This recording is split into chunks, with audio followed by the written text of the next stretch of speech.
नमस्कार दोस्तों, आपका फिर से स्वागत है एक और नई वीडियो में। दोस्तों, इस वीडियो में हम बात करने वाले हैं अडानी पावर कंपनी के बारे में। उससे रिलेटेड जो शेयर एनालिसिस है, साथ के साथ में मैं आपको इन्फॉर्मेशन प्रोवाइड करने वाला हूँ।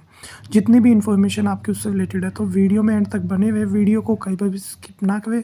वीडियो अच्छी लगे तो वीडियो को लाइक करें, वीडियो पर कमेंट करें, और चैनल पर नए हो तो चैनल को सब्सक्राइब करें।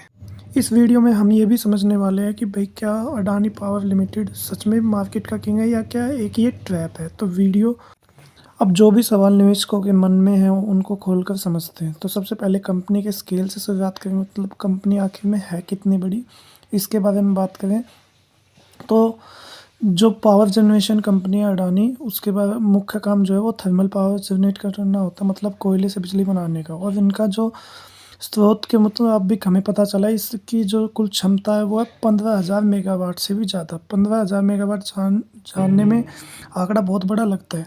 अगर मैं रियलिटी में बताऊं तो कितने बड़े लेवल पर, अगर दिल्ली जैसे सिटी में आप रहते हो तो उसके केस में बताया है, दिल्ली जैसे 3-4 बड़े सिटीज़ को ये बिजली दे सकती है एक साथ में। अच्छा, 3-4 जो दिल्ली के वो हैं उसको सिटी को सप्लाई कर सकती है। ऑपरेशन के बारे में बात करते हैं इसके, तो इनका जो प्लांट है गुजरात, महाराष्ट्र, राजस्थान से लेकर झारखंड तक फैला हुआ है। मतलब ये कह सकते हो कि भाई ये कंपनी आपके पूरे इंडिया में फैली हुई है। तो ये स्केल आप के बारे में बात की, स्केल आपको समझ में आ गया होगा। अब इसका बिजनेस मॉडल के बारे में बात करते हैं, मतलब कि ये जो बिजनेस मॉडल है वो किस टाइप से काम करता है। तो सबसे पहले बात करें इनका बिजनेस मॉडल को, पीपीए बोलते हैं। पीपीए के बारे में बात करते हैं तो ये एग्रीमेंट होता है। इसमें जो किसी कंपनी को जनरेटर बेचा नहीं जाता, किराए पर दिया जाता है। मान लो किसी फैक्ट्री को 20 साल को किराए पर दे दिया, एक फिक्स किराया कंपनी को मिलता रहेगा, अडानी कंपनी को। चाहे कंपनी 2 घंटे चलाए, चाहे 20 घंटे चलाए, कितनी भी देर चलाए, वो किराया मिलता रहेगा। उसके बाद में बात करते हैं, इसमें जनरेटर में जो डीजल वगैरह का खर्चा आता है वो सब वो फैक्ट्री देगी या वो कंपनी देगी जो उसका यूज़ कर रही है। इसी तरह जो अडानी पावर को कोयले की लागत वापस मिल जाती है। तो रिस्क तो है पर बहुत कम हो जाता है, मतलब कमाई का अंदाज़ा आसान हो जाता है। तो पता रहता है कि पैसा कहाँ और उससे कितना आएगा। रेवेन्यू विजिबिलिटी इस कंपनी के बारे में बनी रहती है। यह सुनने में बहुत सुरक्षित लगता है, लेकिन यह क्या एक कंपनी को बाधा भी देता है। मतलब मान लीजिए कोयले को ढेर हो गए तो क्या कम लागत का ग्राहकों को दे पाएंगे, या फिर ये पुराने महंगे समझौते में ही फंसे रहेंगे आप। हाँ, यह हद तक हमें बांधता, लेकिन अडानी के केस में इसके लिए पीपी बहुत पुराने और अच्छे रेट्स पर है। मतलब कि जो भी है वो अच्छे रेट्स मिले हुए हैं, बहुत लंबे टाइम तक इनके साथ में चले आ गए एग्रीमेंट्स वगैरह। उसके बाद में बात करते हैं बिजली की जो लागत होती है, बनाने की लागत होती है, वो ज़्यादा होती है। तो ये उनके लिए एक तरह छुपी हुई ताकत है जो आज के नए खिलाड़ियों के पास नहीं होती है। मॉडल स्थिरता देता है, लेकिन इसकी बड़ी कमजोरी भी है, और वह कोयलों की कीमत पर निर्भरता, खासकर इंपोर्टेड कोयले पर है। अगर अंतर्राष्ट्रीय बाजार में दाम बढ़ गए तो पूरा गणित इनका बिगड़ सकता है। मतलब कि ये मेनली डिपेंडेंट है इम्पोर्टेड कोयल पर। अगर इम्पोर्टेड कोयल में आपका रेट बढ़ जाते हैं तो इनको प्रॉब्लम फेस करने को मिलेगी। अगर मैं बात करूँ तो ये जो मॉडल है कागज़ के ऊपर तो है मजबूत, पर क्या रियलिटी में, अगर कुछ साल पहले की बात करें तो इनकी हालत बहुत ही ख़राब थी अडानी कंपनी की। अगर 3-4 साल पहले या 5 साल पहले जाकर के देखोगे तो बिल्कुल ऐसी कंपनी नज़र आती थी कि भाई ये डिस्काउंट में या इसको लॉस में डाल दिया गया था, इसको बताया था। और ये नियर डेथ कंपनी एक्सपीरियंस है, मतलब कि एकदम से ख़त्म सी हो गई थी। पर आज फिर इसको अडानी पावर को किंग कहने पर क्यों विचार किया जा रहा है, इस चीज़ के बारे में बात करते हैं। इसमें बदलाव कैसे हुआ तो उसके बारे में। इस बदलाव के पीछे जो मेन रीज़न है इनका है डेप्ट रिकंस्ट्रक्टिंग या रीस्ट्रक्चरिंग, जो उन्होंने किया था ऑपरेशनल एफिशिएंसी में सुधार करके। तो ये कोई एक बाजीगर नहीं है, पर इन्होंने क्या किया था, जो बिजनेसेस में कोई सुधार किया था, उनको अपनी एक जेब से पैसा निकाल करके दूसरी जेब में डाला था। ये सिर्फ अकाउंटिंग ही नहीं की थी, पर इन्होंने कुछ एसेट्स वगैरह बेच करके, एसेट्स का मोनेटाइजेशन कर करके अपना जो पैसा वगैरह वो चुकाया था। तो इसलिए असली कहानी हीरो की तरह है, और बेहतर प्लांट लोड फैक्टर यानी पीएलएफ है। अगर अच्छा, तो मतलब पीएफ का मतलब ये है कि उनको पावर प्लांट पहले के मुकाबले ज़्यादा चल रहे हैं। हाँ, तो क्या सीधा मतलब ये है कि पहले जो मशीनें धूल खा रही थी अब वो ज़्यादा पैसा कमा कर दे रही है इनको। तो यह सीधा मुनाफे पर जो या प्रॉफिट पर जो है इम्पैक्ट डालती है। बिल्कुल सही समझ में आ गया आप लोगों को, यही टर्न अराउंड का राज है। जब पीएलएफ 60% से बढ़कर 80% हो जाता है तो फिक्स कॉस्ट उतनी ही रहती है, लेकिन हर एक्स्ट्रा यूनिट बिजली जो आप बचाते हैं वो सीधा मुनाफा आपसे जुड़ता जाता है। बिल्कुल।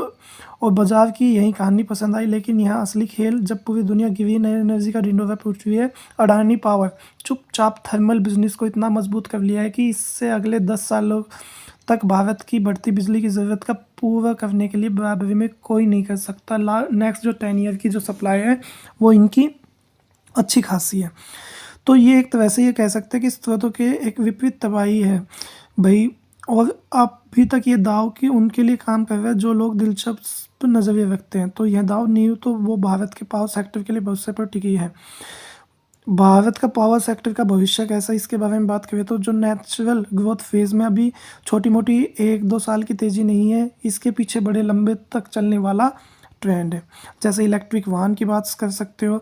अगर हम बात करें तो नई नई सड़कों पर आप देख सकते हो इलेक्ट्रिक व्हीकल आने लगे, फ्रिज आने लगे, तो इनका यूज़ होने लगा है जिससे लगातार बिजली चाहिए। फिर डाटा सेंटर है जो 24 घंटे चलते हैं। मेक इन इंडिया पर सरकार का जोर है।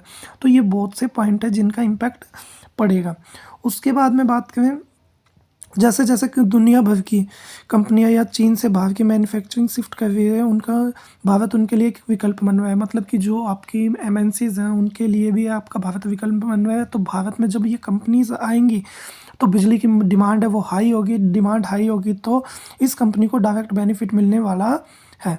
तो स्रोतों के अनुसार या सोर्सेज से पता चला भारत में बिजली की मांग हर साल 6 से 7% की बढ़ रही है। 6 से 7% इंक्रीज़ हो रहा है। तो यह एक बढ़िया अर्थव्यवस्था के लिए बहुत ज़्यादा बिल्कुल। और बढ़ती मांग का सीधा फायदा अडानी पावर जैसे स्थापित कंपनी को मिलता है। जब मांग बढ़ती है तो बिजली के उत्पादकों को अपनी क्षमता का बेहतर उपयोग करके जो प्रॉफिट वगैरह हो या रेवेन्यू वो कमा सकते हैं। तो सरकार का पूरा जोर सोलर और विंड एनर्जी जैसे नवीन ऊर्जा पर तो है, साथ के साथ में थर्मल जो पावर प्लांट है वो भी कम नहीं हो जाएगा, इसका भी यूज़ है। तो ये अडानी पावर के लिए खतरा है कि भाई जो सरकार है वो सोलर एनर्जी पर या ग्रीन एनर्जी पर क्या दे रही है, जोर दे रही है, परंतु थर्मल पावर पर ऐसा नहीं है कि भाई वो इम्पैक्ट उसका बिल्कुल ख़त्म हो जाएगा। तो इसके लिए बताया है क्योंकि जो आप देखोगे वो सब चीज़ें हैं ग्रीन एनर्जी या सोलर एनर्जी, ये डिपेंड करती है आपकी जो मौसम है उसके ऊपर। पर जो आपका थर्मल पावर सिस्टम है वो आपके 24 घंटे ये इंडस्ट्री वगैरह में चाहिए होता है, तो उसके लिए अच्छा रहता है। इसलिए निकट के भविष्य में यानी कम से कम अगले दशक तक अडानी पावर जैसे थर्मल प्लांट की जो कंपनियां हैं वो प्रॉफिट में बनी रहेगी या उनका यूज़ आता रहेगा। तो अगर मैं आपको ब्रीफ में बताऊं तो कहानी है कि भाई कंपनी की जो वित्तीय जो भी फाइनेंशियल जो भी चीज़ें इन्होंने सुधार कर लिया, साथ के साथ इनकी फ्यूचर में डिमांड होने वाली है। तो ये चीज़ बताया। तो लेकिन फिर यह जोखिम भरा दाव पहलू क्यों कहा जाता है, मतलब कि अब मैं इस पे बात करने वाला हूँ कि भाई ये जोखिम भरा क्यों कहा जाता है। तो इस चीज़ के भी बारे में बात करते हैं क्योंकि कुछ चीज़ें इनके नियंत्रण में नहीं है। जैसे कि मैं बात करूँ कंपनी का जो कोयले का प्राइस है, जो कोयला परचेज़ करती है वो परचेज़ करेगी।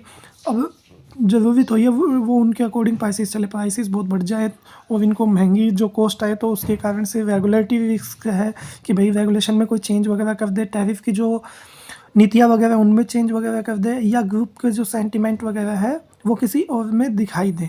तो ये चीज़ें हैं।